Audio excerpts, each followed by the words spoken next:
Hey folks, welcome to the channel. And the price of gold has just hit the historic $3,000 price. $3,000 for an ounce of gold. I've been talking about this for a while now. Everyone is desperate for gold. Countries are trying to accumulate as much gold as possible. China has been buying gold for a long time. Countries are repatriating their gold from London and all of these places in which it was stored. Why is that? Well, obviously they're concerned. They're worried about the economy, the way it's going, and gold is historically the shelter. Talking about that, as always, I want to remind you all that you have in the links there below, you have Augusta Precious Metals, your premier gold IRA company. These are guys that have the best reputation in the market, rated by you folks, by the customers. You will have the link there below. You have my landing page there, the gold IRA guy, the more survivalist. Can talk with them, check with them, learn about how you can save in actual physical gold for your retirement. I mean, of course, right now the timing could not be any more clear. We've been talking about this for a long time. But again, before I go on with the topic of the video, you have the link there below from Augusta Precious Metals. Yeah, really a no-brainer these days, given how things are going. And let's talk a little bit about that, about how things are going. So, gold reaches a historic price. Oh, that's not a surprise. Gold has always been going up, but I'm better off if I invest in this and that and whatnot. Well, this is different. This is what you go when all of those other things go to hell, like they're doing right now, as the market starts crying, suffering, and clawing its way down a hole where it's basically being pushed into for reasons that we can assume. But that's what's going on. That's what's happening. The US dollar is losing value. Gold is, reaching these records we've never seen before. Why is this?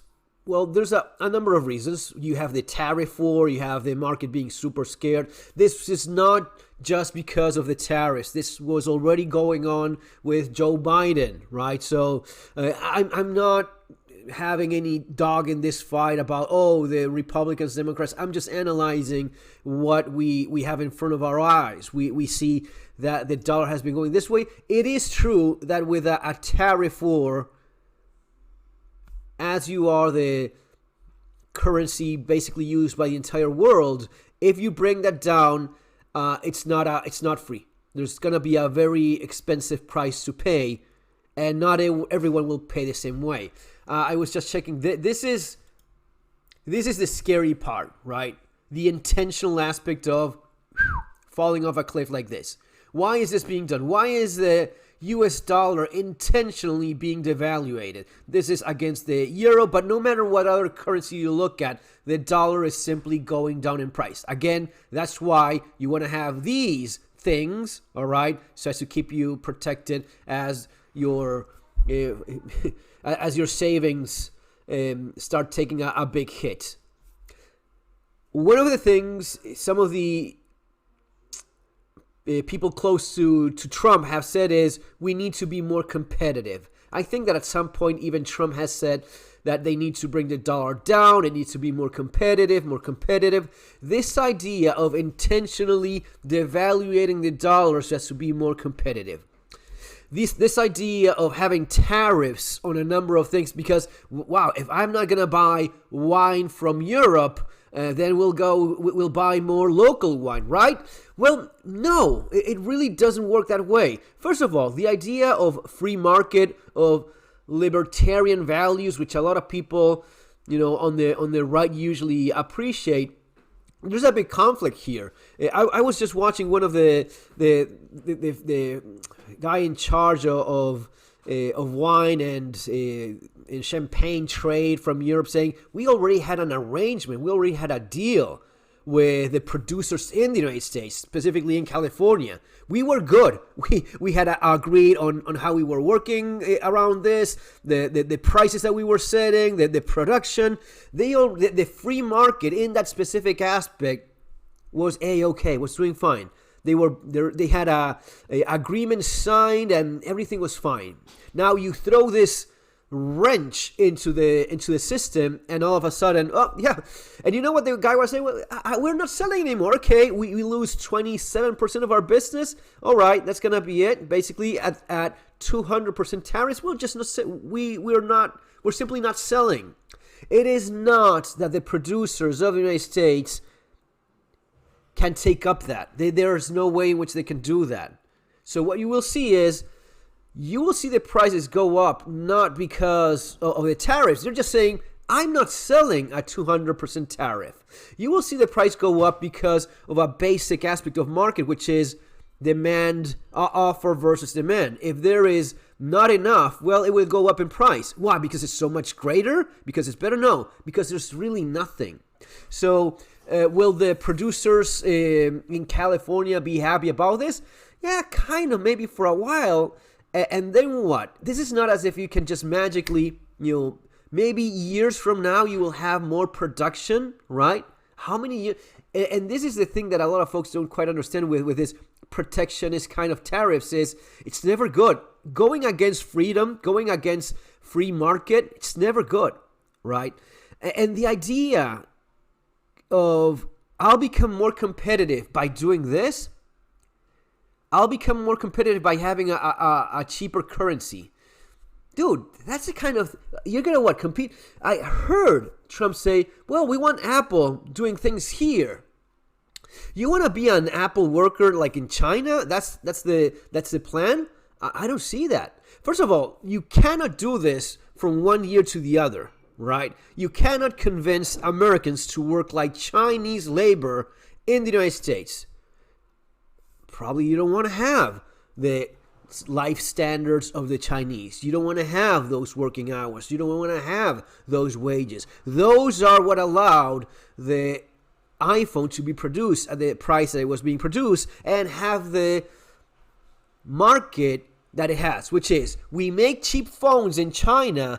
They cost a quarter of what we're selling them for, and we have a huge benefit in terms of the intellectual property, in terms of the design. You probably have seen this before. Designed in California, made in China, right? The design in California bullshit part is actually, yeah, we make a lot of money not by enslaving people. We make more money because we have those, different conditions in China.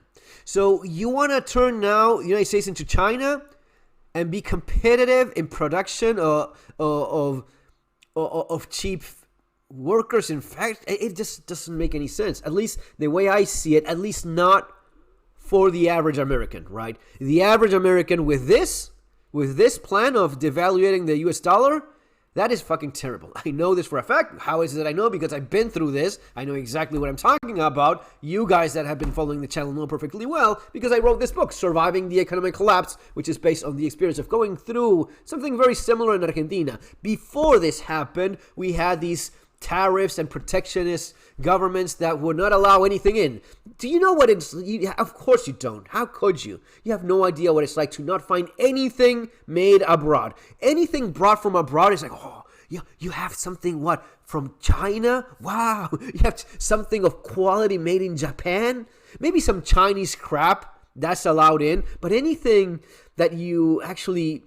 in terms of tools and in terms of things, it was all like buying local. It was the only option. And yeah, it's expensive and it's of bad quality.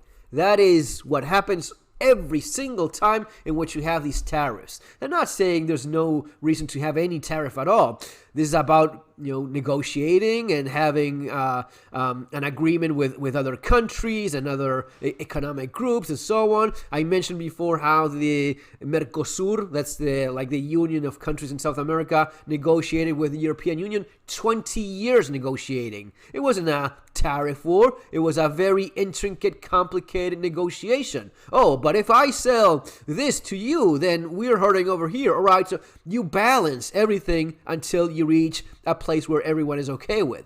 And then you have trade, and you have business, then you have money working. This is different. A tariff war is I'll bleed myself to hurt you. I don't know, man. I don't know if you folks... Let me know in the comments. No, you don't...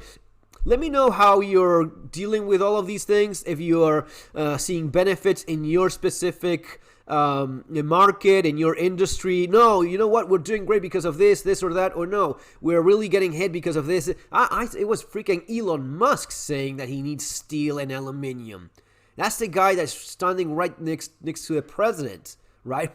Making the cars. Oh, you know what, Donald, we actually we could use those Canadians. That's how these things go, and that's why you see the back and forth, and that's why you see the instability, and that's why you see the markets agitated as you see them now. But one of the things I know is part of like the overall plan is bring back business to US. You know, having all of those car manufacturers in our country, having all of those whatever production, bringing back all of that home. Can you actually do this? Yes, you can. Do you want to be China? Do you want to be one of these countries in which they have a currency that is extremely competitive, worth very, very little? No, that's usually not the way in which you end up with a strong, solid, high-quality middle class. That is never the case. If you do this as a strategy, you're looking to take advantage of extremely competitive work hour rates, prices on everything. It's gonna be pretty bad for the average worker if this is the plan. It's gonna be great for business, for the guy that owns the factory. It's not gonna be good for small businesses. It's not gonna be good for the actual guy working. But yeah, for the guys running things, sure, maybe it is. Let me know what you think in the comments below. I'd like to see your opinion. Folks, see you on the next video. Take care.